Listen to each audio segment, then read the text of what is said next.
اور کسی اور پارٹی کی طرف سے یا آزاد حیثیت میں دوبارہ انتخاب لڑتے، مگر پاکستان میں اس قسم کی کوئی جمہوری اقتدار موجود ہی نہیں ہے۔ چنانچہ 1972 میں جب قومی اسمبلی کے اجلاس شروع ہوئے تو احمد رضا قصوری نے تحریک استقلال میں شمولیت کا اعلان کر دیا۔ 1973 کا آئین جب منظوری کے لیے ایوان کے سامنے پیش ہوا تو احمد رضا قصوری ان 3 افراد میں شامل تھے جنہوں نے اس آئین پر دستخط نہیں کیے تھے۔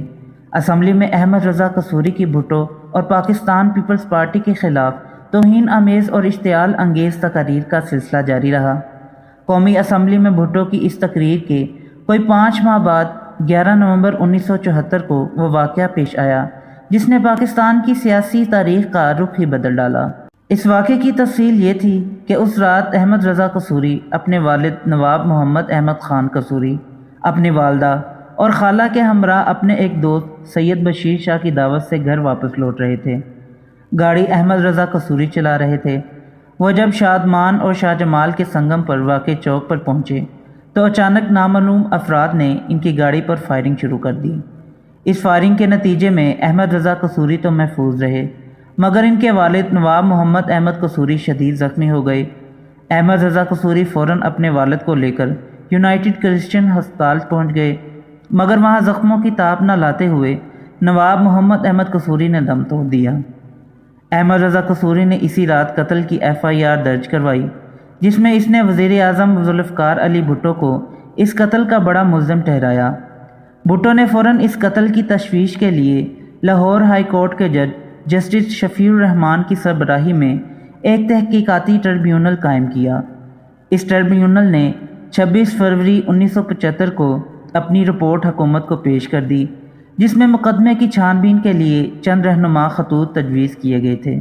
حکومت نے وہ رپورٹ منظر عام پر نہیں آنے دی۔ اکتوبر 1975 میں مقدمے کو عدم سراغ یابی کی بنا پر داخل دفتر کر دیا گیا۔ ذوالفقار علی بھٹو نے پھانسی سے چند ماہ قبل چھوٹی چھوٹی چیٹوں پر اپنی یادداشتوں پر مبنی کتاب رومر اینڈ ریالٹی میں اس مقدمہ قتل پر کئی جگہ روشنی ڈالی ہے۔ ان کے بقول نہ احمد رضا قصوری نے اور نہ ہی ان کے خاندان کے کسی فرد نے 1970 سے قبل قومی، صوبائی اور بلدیاتی انتخاب جیتا۔ احمد رضا قصوری کو 1970 میں محض اس لیے کامیابی حاصل ہوئی کہ اسے پیپلز پارٹی نے ٹکٹ دیا تھا۔ بھٹو کے بقول دسمبر 1971 میں جب پیپلز پارٹی نے اقتدار سنبھالا تو یہ راز ظاہر ہو گیا تھا کہ احمد رضا قصوری خفیہ ایجنسیوں کی تنخواہ دار ملازم تھے جو جنرل یحییٰ کی قومی حکومت سے فائد حاصل کرنے کے لیے ان کے ساتھ تعاون کرتے رہے۔ بعد میں انہوں نے جنرل ضیاء الحق کا اعلیٰ کار بننا منظور کر لیا۔ بھٹو نے اپنی اسی کتاب میں لکھا ہے کہ ابھی محمد احمد قصوری کا لہو بھی خشک نہ ہوا تھا کہ ان کا بیٹا چیختا چلاتا بھٹو مخالفین کے پاس گیا اور ان سے مشورہ کیا کہ وہ اپنے باپ کی موت سے کیسے فائدہ اٹھائیں۔ چودھری ظہور الہی بھاگے بھاگے ہسپتال پہنچے۔ ہسپتال کے برآمدوں میں سازش ہوئی کہ اس افسوسناک واقعے کو اقتدار کے ایوانوں میں پہنچنے کا ذریعہ بنایا جائے۔ چنانچہ بھٹو پر قتل کی سازش کا الزام عائد کر دیا گیا۔ وہ بھٹو سے وزارت لینے سے ناکام رہے تھے اور یہی بات دشمنی کا سبب بنی تھی۔ بھٹو کے بقول وہ وزیر اعظم کو نیچا دکھانے کے لیے موقع کی تلاش میں تھے۔ انہی ذرائع کے مطابق اچانک ہی انہیں یہ موقع اپنے باپ کی موت کی شکل میں مل گیا۔ قصوری نے ہر ممکن حد تک جذبات انگیز ڈرامائی صورت اختیار کی اور اس نے جتنے بھی ناشائستہ الزامات لگائے وہ انتہائی ڈرامائی تھے۔ قصوری اور اس کے ساتھی ظہور الہی نے فیصلہ کیا کہ مقدمے میں وزیر اعظم کا نام یہ کہہ کر ملوث کر دیا جائے کہ قصوری کی صرف انہی کے ساتھ دشمنی ہے۔ اس طرح انہوں نے ایک سکینڈل کو ہوا دی اور وزیر اعظم کے استعفے کا مطالبہ کیا۔ بھٹو نے محمد احمد قصوری کی موت کی تحقیقات کے لیے ٹریبیونل قائم کر دیا۔ مولوی مشتاق کے ایک قریبی دوست جسٹس شفیع الرحمان کو اس کی سربراہی کے لیے چنا۔ چونکہ یہ بات ہر کسی کو معلوم تھی کہ جسٹس شفیع الرحمان وزیر اعظم کو پسند نہیں کرتے، اس لیے قصوری کو ٹریبیونل پر مکمل اعتماد تھا اور وہ ان کے سامنے پیش ہوئے۔ ٹریبیونل نے اس واقعے کی پوری تحقیقات کی۔ ٹریبیونل کی رپورٹ کے اختتام پر قصوری نے ٹریبیونل کے اخذ کیے ہوئے نتائج پر مکمل اعتماد کا اظہار کیا۔ جو ہی ٹریبیونل کی رپورٹ مکمل ہوئی، قصوری نے وزیر اعظم سے ملاقات کے لیے کوششیں شروع کر دیں۔ بھٹو نے ان سے ملنے سے انکار کر دیا۔ قصوری نے وزیر اعظم کو رکت امیز خطوط لکھے۔ وزیر اعظم نے آخر کار قصوری کو پارٹی کے صفوں میں واپس لینے پر رضامندی کا اظہار کر دیا۔ پیپلز پارٹی میں واپسی کے لیے احمد رضا قصوری کی بے چینی کا مقصد واضح تھا۔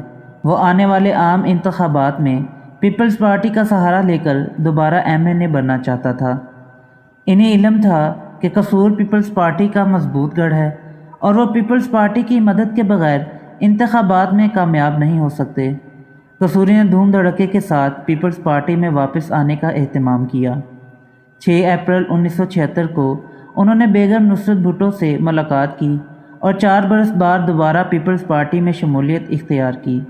انہوں نے بیگم نصرت بھٹو سے درخواست کی کہ وہ پارٹی میں اس کی واپسی کے موقع پر اپنی موجودگی سے عزت بخشیں۔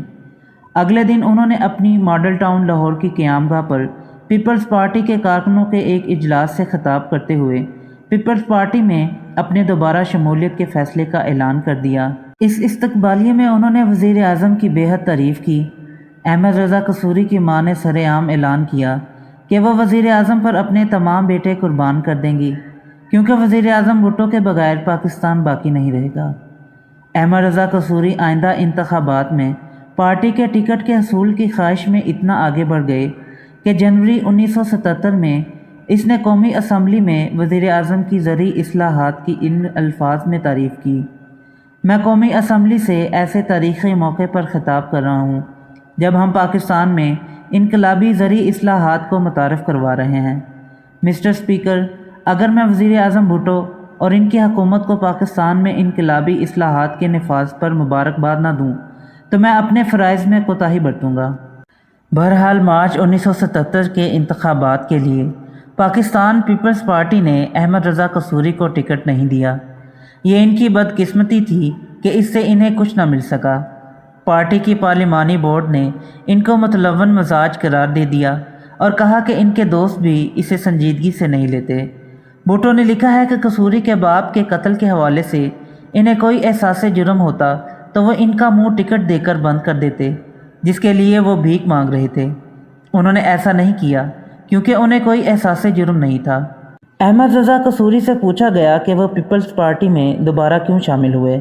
انہوں نے جواب دیا کہ عبدالحفیظ پیرزادہ اور صادق حسین قریشی کے بعد بیگم نصرت بھٹو ان کے گھر آئی تھیں اور کلام پاک پر ہاتھ رکھ کر میری والدہ کو یقین دلایا تھا کہ ان کے شوہر کے قتل میں بھٹو کا ہاتھ نہیں تھا۔ اس یقین دہانی کے بعد انہوں نے میری والدہ کو مجبور کیا کہ میں پیپلز پارٹی میں دوبارہ شامل ہو جاؤں۔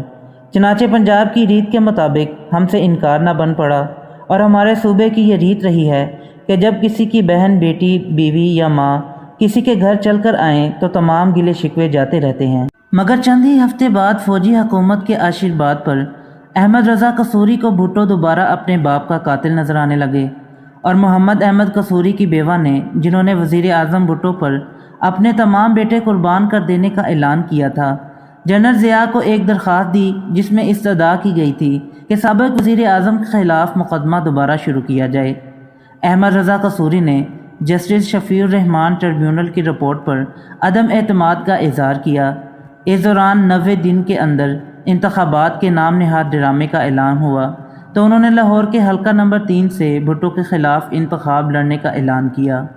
انہوں نے اس بات کا بھی اظہار کیا کہ جنرل ضیاء نے اس سے وعدہ کیا ہے کہ اگر وہ بھٹو کے خلاف درخواست دائر کریں تو معاوضے کے طور پر اسے اس حلقے سے کامیاب کروا دیا جائے گا۔